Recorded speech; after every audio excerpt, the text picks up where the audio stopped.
Pinabibilis ng grupong nangangalaga sa mga OFW ang proseso ng pagre-release ng mga balikbayan boxes sa Bureau of Customs at batas na nagsusulong sa karapatan at pagprotekta ng mga OFW. Pinaiigting ng grupo. Narito ang report. Matapos ang pagbitay sa isang Pilipino kamakailan sa Kingdom of Saudi Arabia dahil sa kasong pagpatay, may 10 Pinoy ang nakalinya sa death row. Ito ay ayon mismo sa Department of Foreign Affairs. Sa tala ng DFA, may 83 Pinoy pa ang nasa death row sa iba't ibang bansa na karamihan ay nasasangkot umano sa iligal na droga at pagnanakaw. Sa bilang na ito, 56 ang nasa Malaysia, habang ang iba naman ay nasa United Arab Emirates, Saudi Arabia, Indonesia, Malaysia, Sri Lanka, China, Vietnam, USA, Japan at Brunei. Dahil dito, iminungkahi ng OFW Party List na pagtibayin pa ang diplomatic ties at bilateral labor agreements sa ibang bansa para maprotektahan ang mga OFW. We are pushing for a very good legal assistance para po sa kanila. Ganon din po ang pinipilit po nating malaman na habang naghihintay sila sa kanila pong mga verdict ng mga kaso ay maayos ang pamumuhay nila sa kanilang kulungan.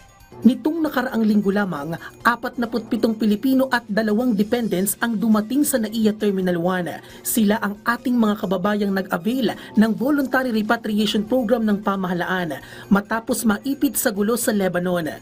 Sa kabuuan, may 525 OFW at 30 dependents na ang nakabalik ng Pilipinas mula Lebanon. Kung sa tingin po ninyo ay wala na pong pag-asa sa ngayon, pwede naman po kayong bumalik muli. Huwag po nating isugal ang ating buhay. Samantala, nasa Indonesia na si Pangulong Ferdinand R. Marcos Jr. para dumalo sa inaugurasyon ni President-elect Prabowo Subianto. Kaya ang grupo nanawagan sa bagong liderato ng Indonesia na pakinggan ang apela ng Pilipinas para mapawalang sala ang ating kababayang si Mary Jane Veloso mula sa parusang bitay. Na hari nawa makuha ng ating mahal na Pangulong Ferdinand Bongbong Marcos kung ano yung ninanais niya para sa ating kapatid na si Mary Jane. Natalakay din ang pagresolba sa issue ng balikbayan boxes. Ayon sa OFW Party List, patuloy ang kanilang pakikipag-ugnayan sa Bureau of Customs para mapabilis ang proseso sa pagre-release ng mga balikbayan box. Tiniyak din nila na mapaparusahan ang mga sangkot sa anomalya. Nagbabala rin sila sa mga OFW sa mga tinatawag na mamasanga o yung mga nagpapadala ng bagahe.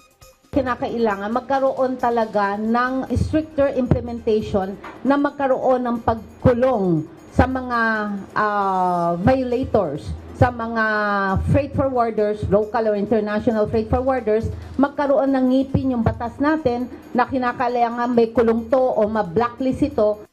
Samantala, inaasahang ilulunsad naman ng grupo ang OFW app na siguradong makakatulong sa pagprotekta sa mga OFW.